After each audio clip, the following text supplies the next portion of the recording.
Olá, você está na 10ª temporada da Reconnect. Hoje vamos falar do papel da mulher na igreja. Fica ligado.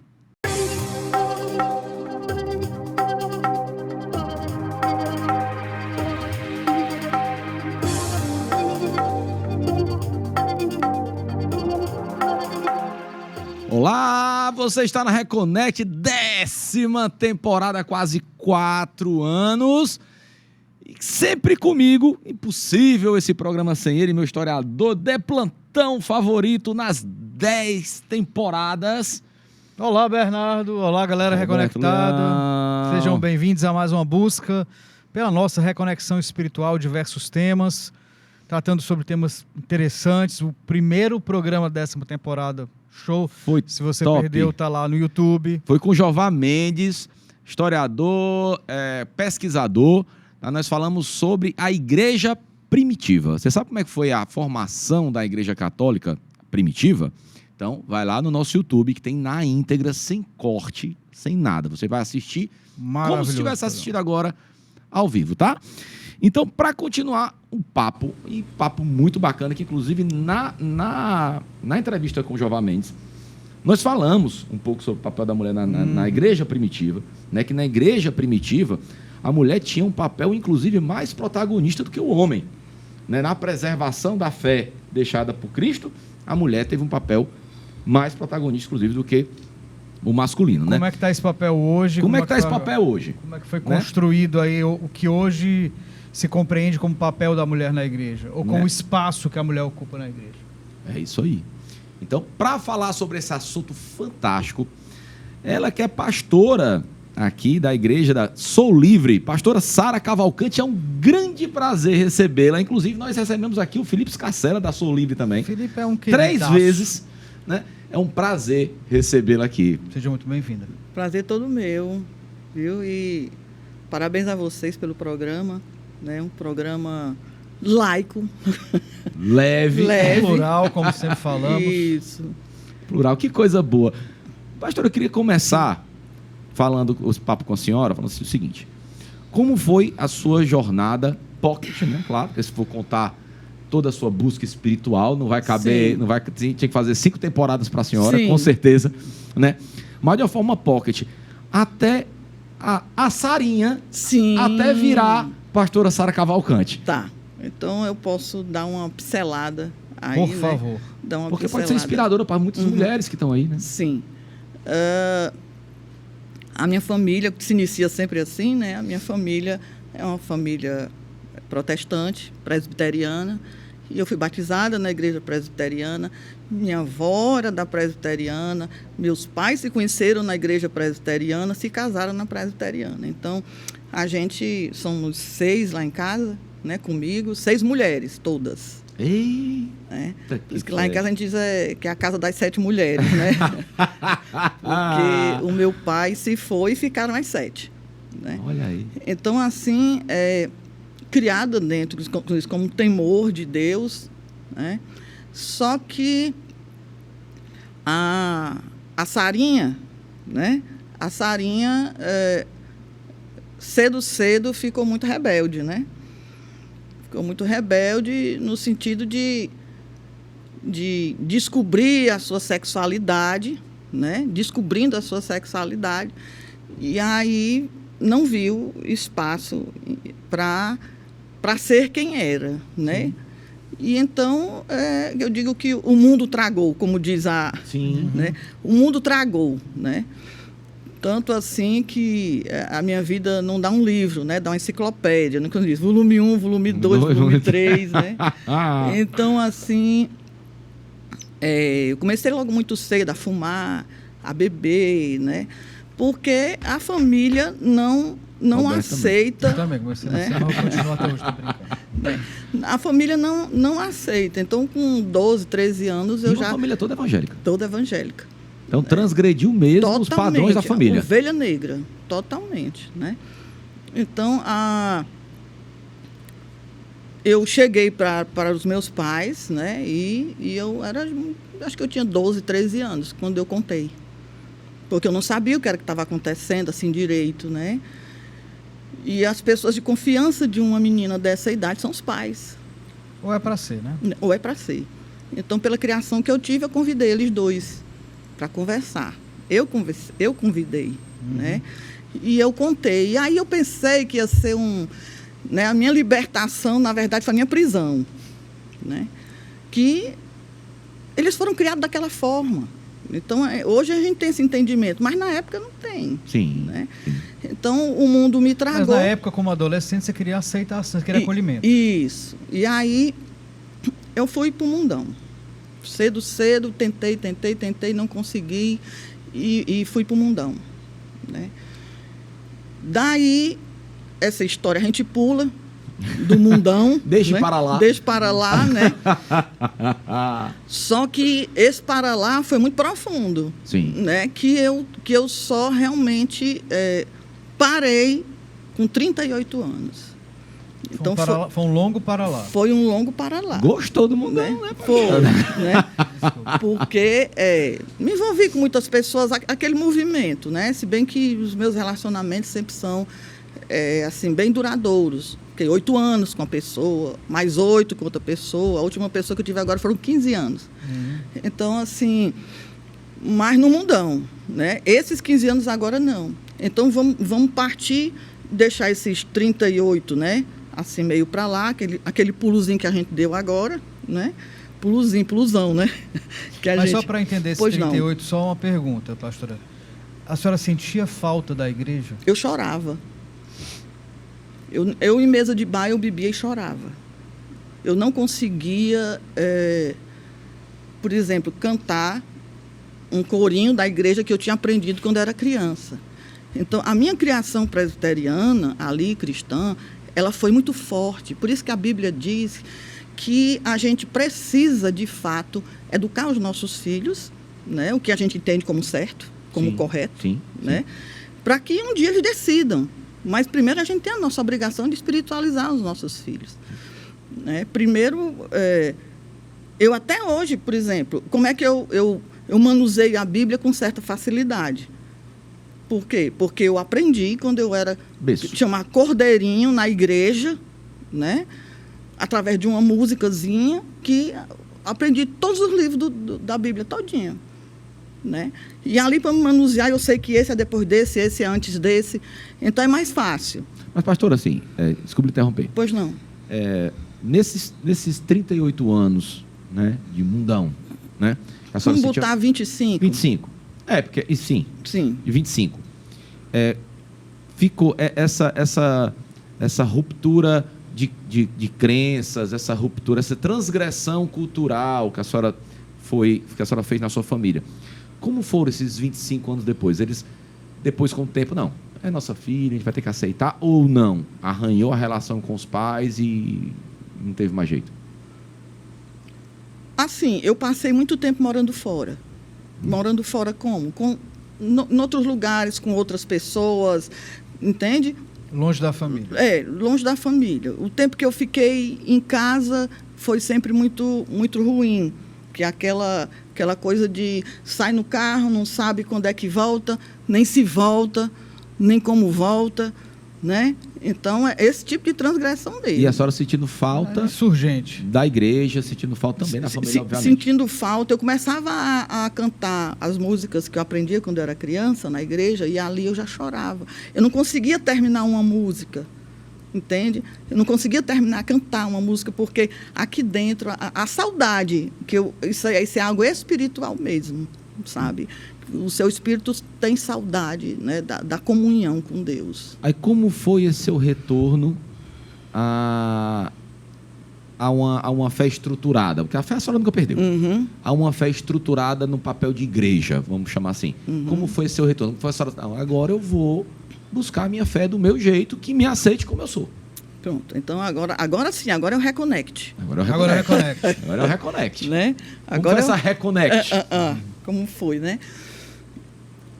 Essa aí dá outra enciclopédia, né? Mas vamos lá, vamos tentar aqui, né? O que aconteceu foi que eu não aguentava mais a maneira que eu vivia, Eu mesmo não aguentava mais, não suportava mais. Eu queria uma mudança, uma transformação na minha vida, né? E me ofereceram ajuda, né? Eu aceitei, porque eu queria uma transformação na minha vida e não sabia como era. Eu não sabia. Eu entrava dentro das igrejas, às vezes até embriagada. Entrava dentro das igrejas lá e chorava e pedia a Deus para mim me desligar daquelas amarras, né? Porque eu não conseguia, por exemplo. Inclusive, até uma das últimas ministrações que eu fiz na igreja, você só é livre quando você pode fazer ou você pode deixar de fazer. Então, você é livre. Mas quando você não pode deixar de fazer, aí você está preso. Liberdade é poder de escolha, né? Você poder escolher. Né? Então, assim, quando chegava sexta-feira... Sem o medo da escolha, né, pastor? E sem o receio da escolha. Sim, quando chegava sexta-feira, eu ficava desesperado, como a maioria dos jovens ficam. Para curtir o final de semana, para beber, para farrear, para fazer todo aquele negócio todo. Então, eu ficava num pé e no outro, num pé e no outro, num pé e no outro. Né? E eu estava presa, porque eu não conseguia deixar de ir. Pastora, como o Bernardo falou, desculpe lhe interromper também, mas importante a gente compreender isso, porque o Bernardo falou uma coisa que eu achei ótima. A senhora é uma inspiração para algumas pessoas, né? E para várias pessoas. E para as mulheres em geral que estão vendo esse programa e falam assim, nossa, eu me identifico com isso, ou estou passando, eu passei por isso. Dentro desse seu processo fora da igreja, a questão da sexualidade, a questão do seu sentimento, do que a senhora tem de afeto, de sentimento.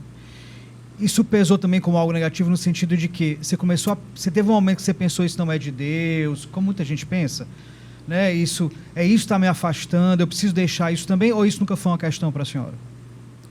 Nunca foi muito profundo. Assim, nunca foi uma questão muito profunda, né? Eu achava que estava tudo bem. Eu achava o seguinte, que ora eu pensava assim, eu não vou para o inferno por causa disso, não.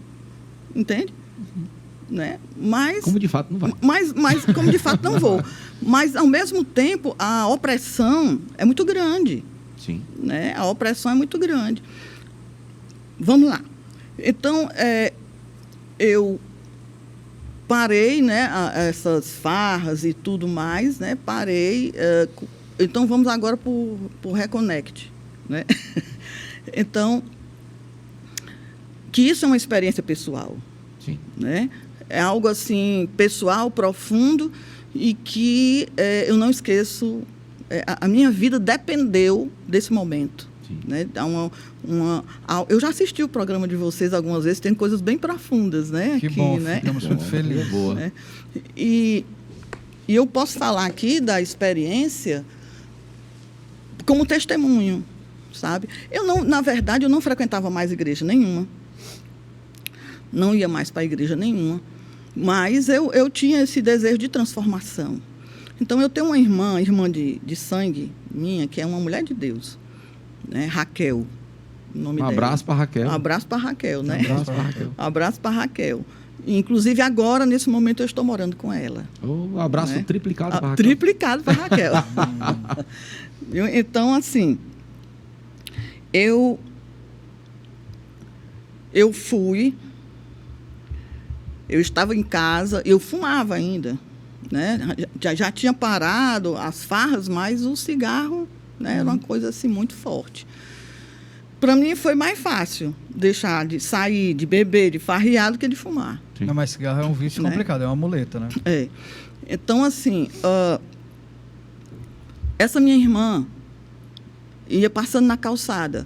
Eu tinha saído de casa, né? Eu já tinha saído de casa para mim conseguir viver só e não ver, por exemplo, os problemas de casa. Quando eu morava com minha mãe, o que era que acontecia? Qualquer problema, o foco que é sair, farrear. Né? Fugir. Então, eu já saí dali para um outro ambiente, eu sozinha. Né? E ali... onde a minha irmã ia passando na calçada, porque era mais ou menos perto da casa da minha mãe, minha irmã ia passando na calçada, vinha da igreja, estava com a Bíblia, e disse assim, eu digo, minha irmã, entre. Aí ela entrou, e lá eu, tomando muito café, né? e fumando um cigarro. E ela disse, eu posso ler aqui uma passagem da Bíblia e tudo? Uma mulher de Deus. Aí começou a ler e eu fumando. Olha, fumante sei não, viu? Né? Falando não, mas fumante é mais educado. Viu? E eu ali fumando um cigarro e ela lendo a Bíblia. Na cozinhazinha de casa, era uma casinha de vila que eu estava morando. E ela começou a ler. E eu vou contar aqui essa experiência, foi uma experiência espiritual que eu tive na cozinha de casa, sem frequentar igreja nenhuma. Sim. Então foi muito assim, muito genuíno, né? Ela começou a ler, leu, depois olhou para mim e fez uma oração e disse, aí segurou assim na minha mão. E depois ela me falou que naquela oração, por isso que ela começou a chorar, ela fechava os olhos, começou a chorar, era Deus dizendo para ela, você vai vê-la como eu a vejo. E ela viu um bebezinho sentado na cadeira, a visão que Deus deu a ela, né? E em poucos minutos, depois da oração, ela se levantou e começou a orar, pegando aqui na minha cabeça, eu sentada, e ela disse, começou a orar. Quando ela começou a orar, eu senti meu corpo assim, mole, e quando eu abri a boca, já foi orando em línguas, né? Então, não foi uma impressão, sim, não foi uma influência de uma igreja, não foi, vivência. Foi uma coisa genuína. Eu tinha acabado de fumar um cigarro, eu estava na cozinhazinha da minha casinha de vila, entende? Então, foi assim, quando Deus pega você, sacode você, você não está contando a vida de ninguém, você está falando de você, da sua experiência. Não tem mais como você ser mais a mesma pessoa. A senhora parou de fumar? Parei. Nesse dia? Nesse dia. Né? Porque eu fiquei com vergonha de Deus. Eu fiquei com vergonha, puxa vida, eu imediatamente pensando, tantas pessoas passam 30 anos dentro de uma igreja pedindo a Deus para ser batizado no Espírito Santo, para orar em línguas, e Deus vem aqui, me visita aqui, e eu batizada no Espírito Santo, orando em línguas aqui, e eu vou estar botando fumaça para dentro e para fora. Não tinha mais sentido.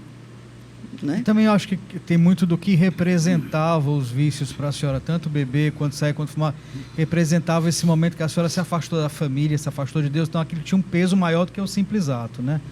Agora, voltando, assim, eu queria falar um pouco também sobre a questão do acolhimento. Se fala muito, e hoje está na moda, falar sobre igreja inclusiva, sim, sobre acolhimento ao público LGBTQIA+, a mulher, as ditas minorias, só que se tem também a ideia de que acolhimento pode vir, fica calado, uhum, e senta lá, né? Como é que foi seu retorno? A senhora teve esse acolhimento? O que é, de fato, o acolhimento que se deve ter em relação à mulher, ao público LGBT, às pessoas com deficiência? O que é acolhimento de fato? Como é que a igreja se portou quando a senhora resolveu voltar? A verdade é que eu não voltei. Tudo bem. A verdade é que eu não voltei. Eu, assim, frequentava aqui, acolá, né? E eu queria o que a minha irmã tinha. Do mesmo jeito que Benihim disse que um Catherine Kuhlman, né? Eu quero que ela tenha. Né? E assim, eu disse, eu quero fazer o curso que ela fez. Né? Ela fez o Rema, né? O Rema Brasil. O que é o Rema Brasil? O Rema Brasil é um centro de treinamento bíblico, né? Centro de treinamento bíblico Rema Brasil. Né? Então, eu fiz esse curso, eu não tinha dinheiro, né? Algumas pessoas da igreja pagou para mim, depois a minha mãe pagou para mim, eu terminei um curso de 2 anos. Né? Depois fiz mais... Mas é um curso voltado para o sacerdócio? Não. Ele é um curso, é um centro de treinamento bíblico. O que é o Rema? O Rema, o Kenneth Hagin, pegou somente 20% da teologia, ele é praticável. Então, o Kenneth Hagin fez o Rema com esses 20% da teologia praticável. Uhum. Então, em 2 anos. Isso assim, mostra, ensina o que as pessoas não ensinam. O que é unção. Né? Então, são coisas mais profundas, né, espirituais. Então, eu fiz o Rema Brasil pedindo a Deus que eles não me descobrissem. Né? Então, eu fiz, como algumas pessoas também fazem, escondido, com relação à sua sexualidade. Sim. Né? Porque a igreja não aceita. Eu não sei como é que está hoje, mas pelo menos não aceitavam. Né? Eu sei que algumas, inclusive até, por exemplo, se você fosse só junto, a igreja disse, não, ou você se casa ou você não pode fazer o curso. Né? Mas hoje, essa sua, desculpa, hoje, essa sua vida pregressa do passado, né? Essa sua vida, a senhora foi experimentar o mundo, foi se descobrir Sim. através do mundo. Sim. Né? A senhora vê hoje como uma parte fundamental Na sua construção. na sua construção como sacerdotisa? A senhora responde já já. Vamos para o intervalo.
Voltamos, você está na Reconect, seu portal aberto para falar sobre espiritualidade para além da religião.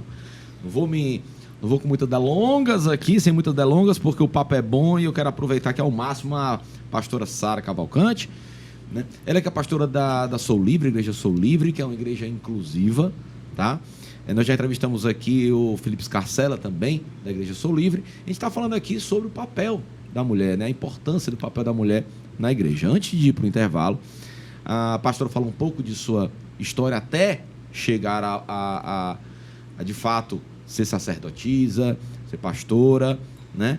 E antes do Intervalo eu perguntei, esse período que ela viveu no mundo mais mundão, né? A senhora acha que foi essencial para a sua construção de hoje como sacerdotisa, na maneira de saber falar, saber tratar os problemas dos fiéis, ou na sua construção pessoal? Bom, o que a Bíblia nos conta a esse respeito é que naquilo que nós tivemos dificuldade, naquilo que nós fomos tentados, é como nós vamos ajudar as outras pessoas, né?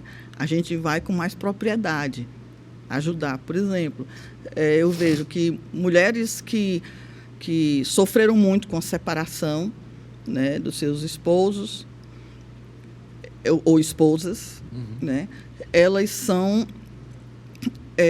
usadas por Deus para ajudar outras que estão na mesma situação, né? Então, assim, hoje, você veja bem, enquanto algumas igrejas tradicionais dizem que, por exemplo, a pessoa que bebe é um pecado, né?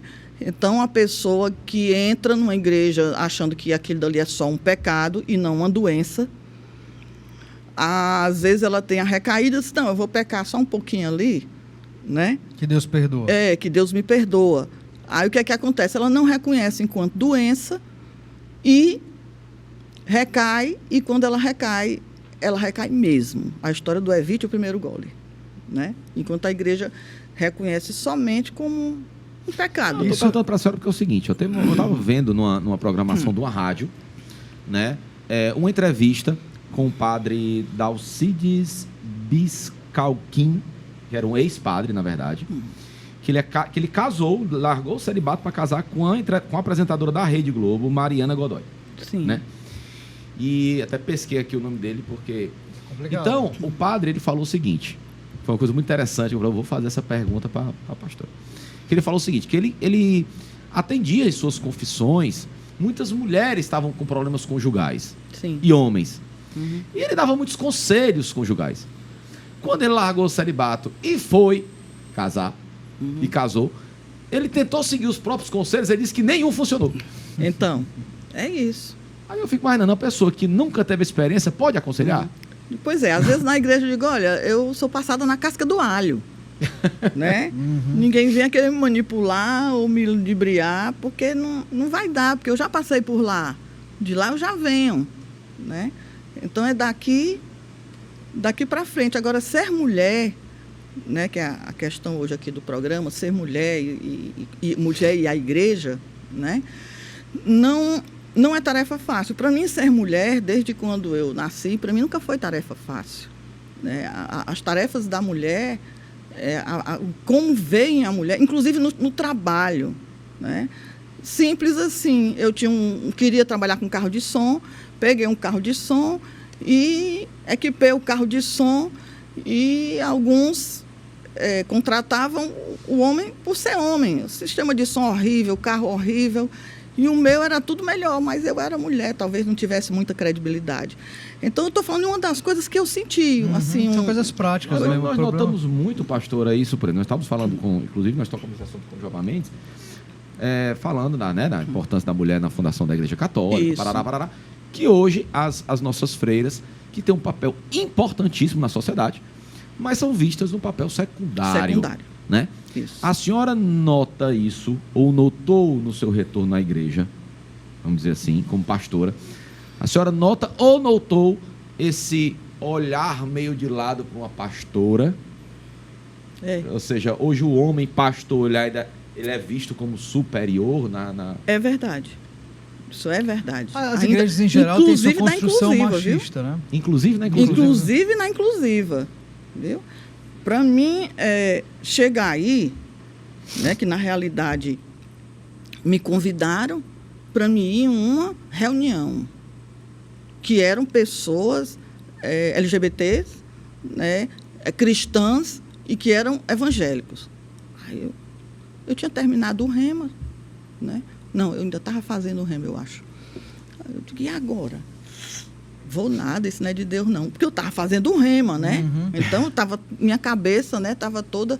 Eu ainda tentando me entender no meio daquela história. Batizado no Espírito Santo.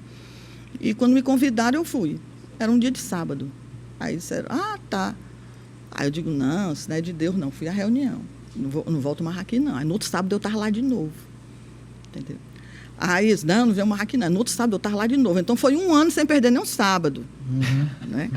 Foi um ano de volta mais aqui nunca. Sim, não volto mais aqui nunca. Mas aí, eu quero falar até aqui o nome dela, Rosane de Castro, né? A Rosane de Castro era da Igreja Batista e disse que tinha surgido uma igreja que aceitava LGBT. Aí eu digo, não acredito, é mesmo, né? Porque eu tinha feito o rema, eu tinha terminado o rema. E aquilo que Deus tinha depositado dentro de mim, eu ia fazer o quê com aquilo? Né? Porque na igreja tradicional não podia. Não tem espaço, né? Então, aconteceu que eu consegui o contato, fui direto bater lá. Bati lá, na casa do apartamento do Éder Pereira. Né? Que o Éder foi que trouxe essa igreja, inclusive, para cá. Para Fortaleza. E lá, a pastora Regiane estava, que era pastora que ela, na época ela não era até pastora, acho que era diaconisa, mas era líder da igreja de Natal, da CCNE de Natal. Hoje a CCNE deve ter, acho que 16, 17 igrejas no Brasil. Né? Então, ali, ela disse que Deus falou com ela. A pastora da igreja chegou. Aí eu disse, quantos vocês são? 5, 6? E vinham trazendo 18.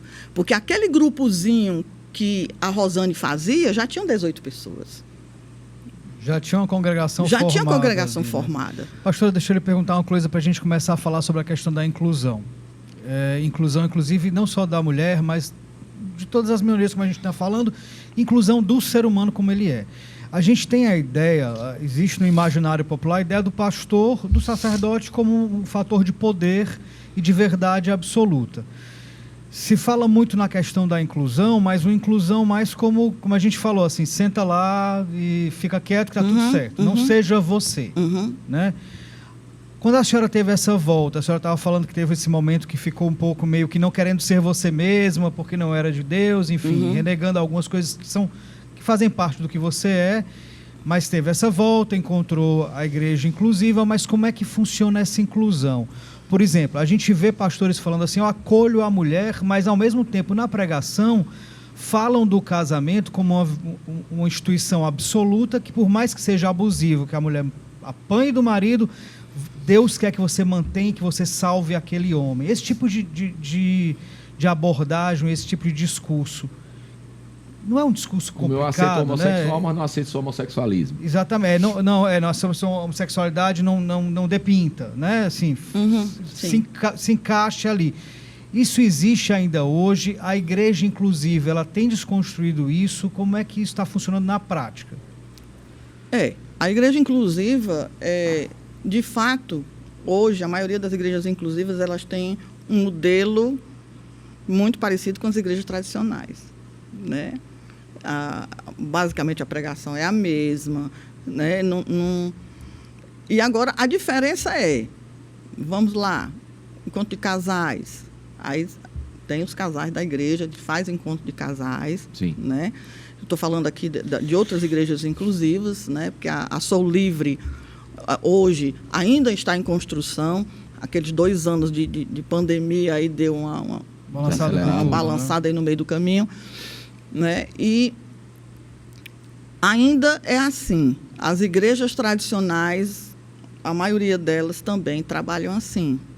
Né? Infelizmente. Isso é algo que eu não sei quando é que esse câncer, né, vai ser extirpado. Né? Não sei, porque as mulheres continuam sofrendo, né? Elas algumas delas fingem que estão felizes, mas na verdade não estão, né? Querem ser elas se acomodaram, né? Uma parte delas. Não. A questão do feminicídio, da morte da mulher, hoje é uma epidemia, é uma coisa assim, muito preocupante. E eu falo porque eu já ouvi casos, né, de pessoas relatando algo que aconteceu de fato, de casais que foram para esses encontros E lá ficou muito claro que o marido era extremamente abusivo e que ele, né, praticava uma violência doméstica contra essa mulher. E o que foi pregado, o que foi dito é que era para manter o caso porque Deus queria, vamos salvar, vamos mudar. Não houve mudança, a pessoa morreu. Né, foi assassinada. Uhum. Então, assim, é muito preocupante, é muito complicado isso. Porque, na verdade, na minha concepção, a igreja foi conivente, foi cúmplice de um assassinato. Né? Então, a Sou Livre hoje, como é que ela lida com essa questão? Por exemplo, de um relacionamento abusivo, do papel da mulher na sociedade, na prática. Qual é o aconselhamento que se dá? Apesar de que Deus quer que o relacionamento se mantenha, a pastora pode chegar e dizer assim, não, acho que você deve se separar, acho que está na hora de se divorciar desse homem. Sim. Tipo, cria vergonha. Eu particularmente, né, enquanto pastora, dependendo do caso, cada caso é um caso, né? Mas se for para separar, separa. Essa coisa de você ficar até praticamente ser assassinada, né, como as igrejas tradicionais. E praticamente mesmo, né? Literalmente ser assassinada. Você vê também a questão hoje do lesbocídio, por exemplo, né? Sim. Do lesbocídio. Na verdade, essas mulheres lésbicas dentro das igrejas tradicionais, elas são, que eu não falo só elas e eles, né? Eu estou falando mais elas porque o nosso assunto é esse. Elas são massacradas, sim, né? E por essa questão machista, patriarcal e tudo, é pior, né, do que os homens. Porque assim, não, você arranja um marido aqui na igreja que dá tudo certo. Então, elas são oprimidas de uma certa forma, que existe um termo agora utilizado, né, inclusive pelas mulheres lésbicas, os movimentos, que as mulheres lésbicas dentro das igrejas tradicionais, elas não se suicidam, elas são suicidadas. De fato. Entende? Elas são suicidadas. Porque vai até o extremo, ao limite. Sobretudo aquele discurso da cura, né? Discurso da cura gay, que foi ontem quer dizer, vai ser, né, ainda, o programa da Lana Soraya, né? Tudo aqui na TVC. Né? Tudo aqui na TVC, o programa da Roda de Mulheres, que vai ser cura gay, né? Então, assim, esse é um problema que existe, né? E você vê aqui o Jeová, né? Que Jeová que estava aqui, falou e disse, né? Exatamente tudo, porque naquele tempo, as mulheres, como ele estava especificando aqui, as mulheres fiquem caladas na igreja, né, que as mulheres não falem e perguntem em casa os seus próprios maridos. Aí pegas, porque a Bíblia não é para se ler literalmente. Sim. Então, veja bem que a própria igreja católica não queria que as pessoas lessem, porque não iam saber interpretar, porque a Bíblia ela é interpretada, né? Ela é interpretada. Depende da conveniência, né, pastor? Através da exegese, do estudo. Por exemplo, eu estou fazendo agora teologia na Unida, né, Unida de Vitória, onde ela não é ligada a nenhuma religião. Isso é muito legal, sabe? Porque não tem aquela influência. É uma coisa mais laica. É uma coisa mais laica. Desculpa, Roberto. Eu estava dizendo assim, a Bíblia ela é lida de acordo com a conveniência de quem lê, né? Tem mais de 100 traduções. Nós vemos, por exemplo, muitas pregações onde o sacerdote, ele fala, ou a sacerdotisa, eles falam de forma literal, se convém. Isso. Ou se fala de forma interpretativa também. Se convém. Mas isso é do ser humano, né? A gente interpreta a história de acordo com a nossa visão. Isso. A senhora tem falado muito sobre a questão do LGBT. A senhora, não sei se pode falar sobre a sua orientação sexual, se teria algum problema? Sim, eu sou lésbica. Pronto, a senhora é mulher lésbica dentro da igreja. Mulher lésbica dentro da igreja. A gente entende, porque conversamos com o Felipe, que é um grande amigo, sobre a questão da necessidade de acolhimento da Sou Livre, de ser uma igreja inclusiva, mas existe também outro fator que eu acho que é um contraponto ali, e vocês ficam as igrejas inclusivas ficam meio tentando equilibrar esses dois pontos, que é o ser inclusivo, ok, ser acolhedor, ok, mas não virar também um gueto. Isso. Né?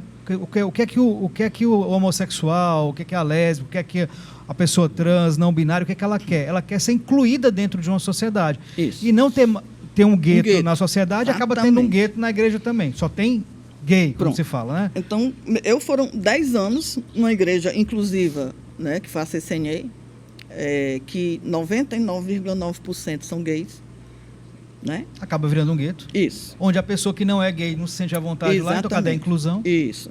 Então, a Filadélfia foram 3 anos, também inclusiva, e para mim é uma experiência nova, a Sou Livre, né? Vem com uma proposta diferenciada de ser uma igreja afirmativa, que hoje se chama afirmativa, onde todas as pessoas são bem-vindas. O pessoal se afasta mais das igrejas inclusivas, os héteros e os não binários e tal, porque realmente se transformou como você diz, num gueto, né? E é importante? É muito importante. Quanto mais igrejas inclusivas abertas, melhor, né? Mas a Soul vem de uma forma diferente agora, né? Já a proposta dela já era essa. Hoje nós temos na igreja, por exemplo, na parte de liderança, é um casal hétero, né, que vem da igreja tradicional. Hoje nós temos mais duas irmãs hétero e uma bissexual, né? Então, isso é muito importante para esse momento, sabe? E outras pessoas, mas pode, sim. Tem homens, mulheres, héteros, não binários, trans, crianças, homossexuais, mas tudo na igualdade. Na igualdade. É isso que mas a senhora entende que isso né? é ainda resquício de uma catequização cristã mais enraizada, mesmo nas pessoas que buscam uma igreja inclusiva, mesmo assim elas carregam em sua essência ainda aquele... Porque, por exemplo, vimos em religiões de matriz africana, né? Que sempre acolheram a todos, né? Você não tem... O hétero convive muito bem com o homossexual, convive muito bem com o trans, tem lideranças trans, né? De forma muito tranquila. É muito mais tranquilo, por exemplo, do que algumas igrejas até inclusivas. Por quê? Porque talvez essas pessoas não tinham tanto enraizamento cultural cristão. Sim. A senhora acredita que mesmo as pessoas que estão se abrindo para isso ainda tem essa raiz ancestral, preconceituosa? Judaico-cristã. Judaico-cristã, ocidental. Tem sim. Tem sim. Essa aí é uma a senhora, verdade. por exemplo, está falando, não vou não, isso não é cor de Deus não. Sim, exatamente. Estava no lugar de fala e ao mesmo tempo com a raiz lhe traísse, né? A sua ancestralidade a traísse, aquela memória ancestral, né? É porque foi criada lá, né? E aí... É um processo de desconstrução cotidiano, né? De desconstrução. Isso daí a gente chega e conversa, muitas pessoas ainda chegam com essa tradição e até para elas dizer, será que isso é de Deus? Mas como a gente abriu o programa e a gente está terminando, mas eu queria também fechar o programa com o que o Bernardo falou. A senhora está aqui como um exemplo, né? Como alguém que as pessoas podem se identificar. Então, que recado a senhora daria para hoje quem é mulher, quem é homossexual, mas que tem esse chamado cristão? O que ele pode fazer hoje para poder se livrar de ser suicidado, né? Primeiro que não é pecado, né? A gente pode começar assim, né, pastora? Então, primeiro que sua fazer? Sexualidade Onde não é pecado, o que procurar, por exemplo? Pode Deus até vender o peixe da sua igreja, porque é uma igreja bonita, é uma igreja inclusiva, é uma igreja que a gente, assim, eu acho muito bonito o papel de vocês. Mas para onde é que ela deve ir? O que é que ela deve fazer? Bom, eu só posso chegar aqui depois que eu lhe dizer também para os telespectadores, né, os reconectados, né, isso, né, que eu, enquanto mulher, para mim assumir a CCNE na época, né, quem era o líder era o Éder. Então, houve um problema, não vou, coisa de dentro da igreja, e ele estava com talvez nem 2 anos na igreja, né, assim, de liderança, e eu era vice-presidente da igreja. E eu tive que assumir. A história do só tem tu, vai tu mesmo, né? E eu tive que assumir enquanto mulher e ter o pulso forte. Mesmo sendo amorosa, mas ter o pulso forte. Não sei se vocês ouviram falar da época, em 2010, que nós fomos atacados, nós fomos ameaçados de morte. Sim, quando a gente chamou o Felipe, estava bem quente ainda nós fomos ameaçados de morte. Né? Lá, foi em 2010, a CCNE ainda era no Jardim América. Né? E eu era líder, era presidente, era pastora, eu era ali a igreja comigo. Então, por muito menos, outras pessoas teriam desistido. E nós não saímos de lá, ninguém arredou o pé, digo, ninguém vai sair daqui. Então, quem não voltou mais, não voltou, a igreja foi se refazendo, até que, das últimas vezes, a igreja estava dando 100 pessoas, 100 e poucas pessoas. Né? Então... e que ameaçavam eram os próprios evangélicos? Não sei. Não sei, mas teve Polícia Federal, teve um rebuliço, a coordenadoria da diversidade aqui de Fortaleza, da prefeitura, na época era a Luiziane. Né? Depois eu posso passar para vocês a do G1, né? Porque saiu no G1, saiu Folha de São Paulo. A primeira vez que a gente chamou o Felipe aqui, a gente ainda até falou um pouco sobre esse assunto, era uma coisa que ainda estava muito quente. E eu mesmo, enquanto mulher, né, eu consegui administrar, segurar ali, né, e disse, Deus, tu só me coloca nessas assim, porque são difíceis, missões, né? São difíceis, né? Tranquilos. E aí, eu fiquei 10 anos, né, na CCNE, foi muito bom, São Paulo, Fortaleza, pregando em vários lugares, né, as pessoas me convidavam, e enquanto mulher, assim, até para me aceitar também um homem não foi fácil quando eu me converti, né? Porque eu disse, Jesus, como é que eu vou te amar se tu é um homem?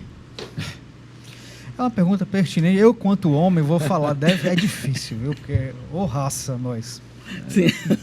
Viu? Mas aí Deus respondeu. Ele me mostrou o meu sobrinho de 4 anos de idade. É assim que Jesus é. Puro, né? Puro.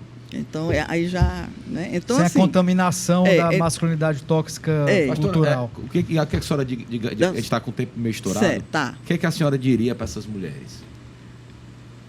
Persevere. Porque não está no passado, está no presente. A história ainda, infelizmente, continua. A Bíblia precisou acontecer a releitura bíblica para a questão da escravidão. Né? Houve a releitura bíblica para a questão da mulher, né? Que muitas igrejas não aceitam mulheres pastoras. Né? E agora está tendo a releitura bíblica de um tempo para cá, a questão LGBT. Né? E essa releitura bíblica com relação à mulher, eu digo, ainda está acontecendo. Né? Porque você, exatamente, como a gente falou, a dificuldade. É uma desconstrução cotidiana também. Né? Ainda existe essa dificuldade. Mas eu digo, não desistam. E vai aparecer suas redes aqui, pastora, e as pessoas podem procurar também, né? Para ter uma orientação. E caso lá, queira também ir na Soul. Na Soul, né? A Soul hoje, como eu falei há pouco, é uma igreja afirmativa, onde nós, de fato, recebemos todas as pessoas, todos os domingos, às 17 horas, tem um café maravilhoso lá, né? E às 18 inicia o culto, todo mundo já de barriguinha cheia. Coisa boa. Coisa boa. Pastora Sara, foi um prazerzão ter a senhora aqui. Senhora, é um amor, muito obrigado por estar nosso Espero tê-la aqui mais vezes. Sim, tocar nesses estou assuntos. à disposição. Muito obrigado, pastora. Sua história é inspiradora, espero que tenha inspirado também vocês. Nos reconectamos. Tá bom? Nos reconectamos sempre. Obrigado, Roberto. Obrigado, pastora Sara. Obrigada a vocês. Muito obrigado a você que mais uma vez abriu as portas da sua casa aqui para a Reconnect. Um excelente domingo. Se perdeu esse papo fantástico, ou parte dele, vai no YouTube. Quer tirar dúvidas? Tata Pastora Sara. Obrigado, até a próxima semana. Vou lá tomar o café, viu, pastora? Tem um bolinho também, um bolo de milho.